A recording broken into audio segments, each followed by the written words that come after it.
Assalamualaikum warahmatullahi wabarakatuh. Alhamdulillahi rabbil alamin. Hamdan wa syukran lillah. Salatan wa salaman ala rasulillah. Amma ba'd. Alhamdulillah, pada video kali ini kita akan melanjutkan pelajaran bahasa Arab tentang pembagian isim. Pada video yang lalu kita sudah membahas secara ringkas pembagian isim berdasarkan jumlahnya. Nah, pada video kali ini kita akan membahas secara ringkas pembagian isim berdasarkan kejelasan penunjukannya. Pada pembagian ini kita akan belajar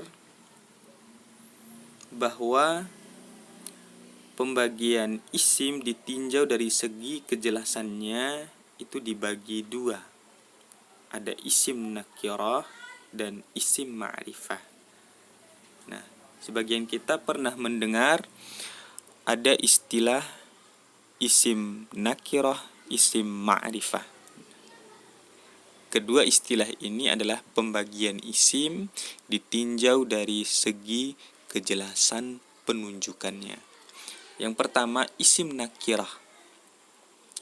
Isim nakirah adalah, coba perhatikan poin 1, isim yang belum jelas penunjukannya. Benda yang dimaksud adalah benda yang belum jelas. Misal, kitabun, sebuah buku. Ini belum jelas. Karena sebuah buku itu masih bersifat umum. Kita tidak tahu pasti buku yang mana yang dimaksud, atau buku siapa yang dimaksud, buku jenis apa, buku tentang apa, buku yang tebalnya bagaimana, belum jelas. Hanya menyebutkan sebuah buku. Contoh lain, talibun, seorang siswa. Seorang siswa, belum jelas siswa yang mana yang dimaksud. Kita tidak mengetahuinya karena ini masih bersifat umum. Inilah yang dinamakan isim nakirah.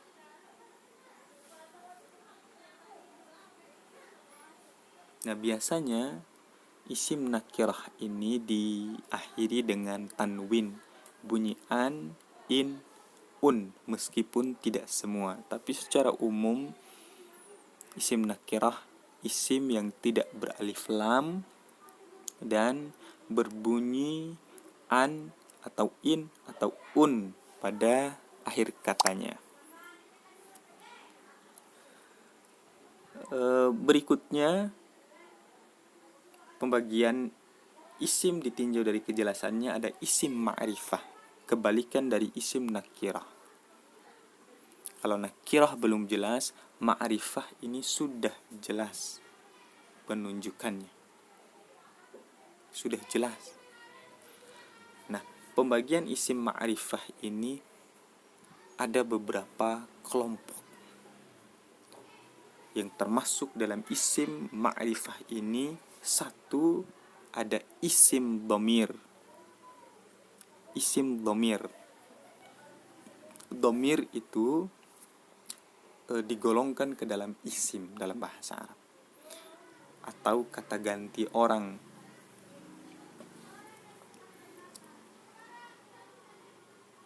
Mungkin kita pernah mendengar ada orang menyebut huwa huma hum, hiya huma hunna, anta antuma antum, dan seterusnya. Itu adalah isim dhamir. Maka dia digolongkan ke dalam ma'rifah. Kenapa? Karena sudah jelas. Misal, huwa bermakna dia.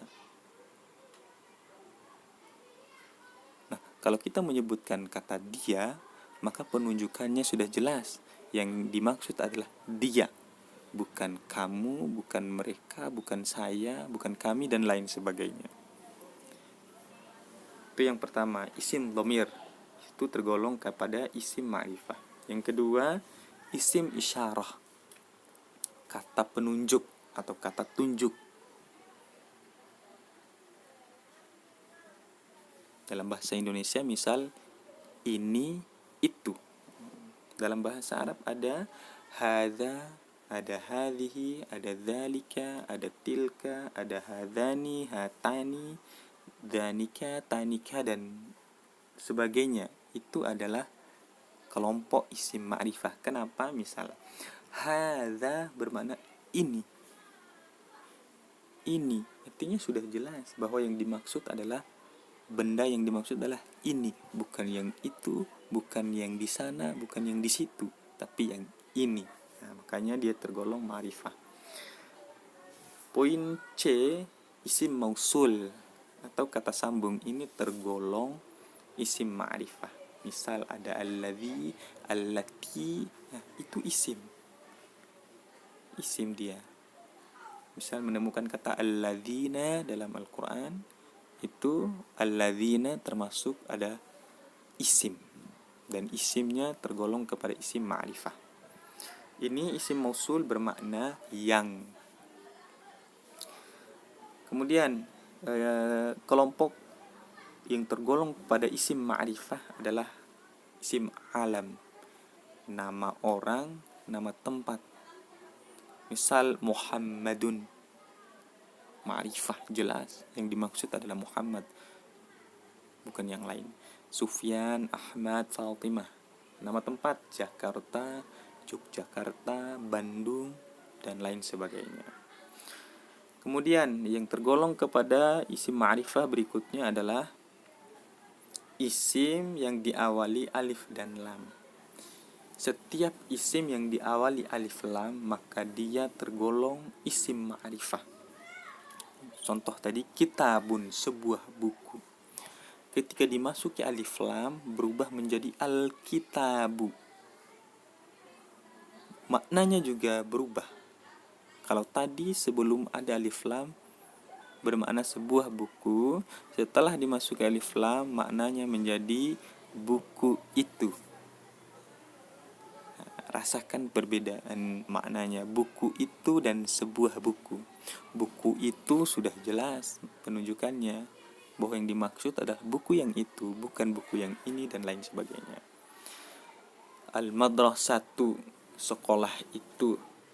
Semua kata benda yang dimasuki alif lam itu ma'rifah. Kemudian poin F, isim yang disandarkan pada isim ma'rifah.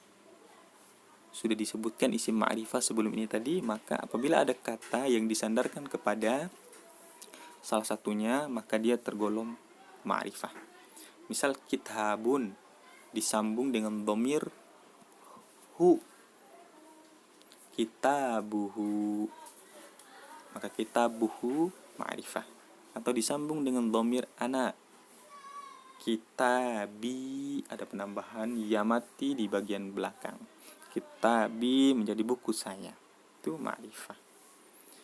Atau disandarkan kepada isim yang diawali alif lam. Kitabut tafsir, kitabu kemudian ada at-tafsir menjadi kitabut tafsir. Ini tergolong isim ma'rifah. Mudarrisul lughah, nah, dari kata mudarrisun dan lughah menjadi satu frasa, mudarrisul lughah, guru bahasa.